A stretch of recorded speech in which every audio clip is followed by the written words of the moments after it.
أنا مجرد شاب عادي في مقتبل العشرينات، عايش حياة رتيبة وروتينية. طبعا لازم في ظل ده كله أكون ابن الشاطر والصاحب القريب من كل الناس، حلال المشاكل، الأخ الحنون اللي بيحتوي أخوانه. في فترة المراهقة اللي هي أيام المدرسة الثانوية كنت انطوائي ومعزول، حتى الغن كنت بفرق بيه أبوي بيعتبر قيادة وكلام فارغ. في كمية التراكمات دي والكب خلق جواي فجوة وفراغ ما له أول من آخر. ابتدت تجيني حالات سرحان كثيرة، بقيت بكره التجمعات والمناسبات والأصحاب.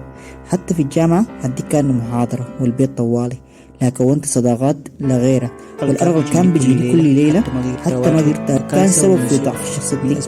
بقيت باخد حبوب منومة عسى ولعله أنسل فيني.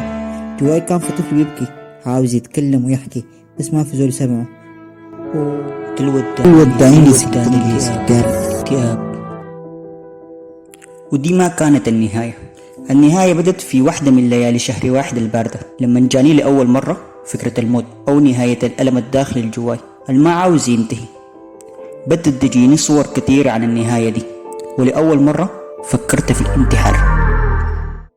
اترددت كتير قبل طرح مشكلتي للناس القريبة مني، بس كان في صاحب الله يذكره بالخير لاحظ تغير كلامي وأفكاري وطريقة نقاشي في الفترة الأخيرة. زي ما هو بيقول، يمكن يكون من أول الناس اللي حكيت ليه كل حاجة. بدينا نمشي سوا جلسات إرشاد نفسي بالدس. كنت خايف من نظرة المجتمع وفكرة إنه الدكتور النفسي للمجانين وبس. الحمد لله يعني الليلة كويس وبحكي لكم عن قصتي.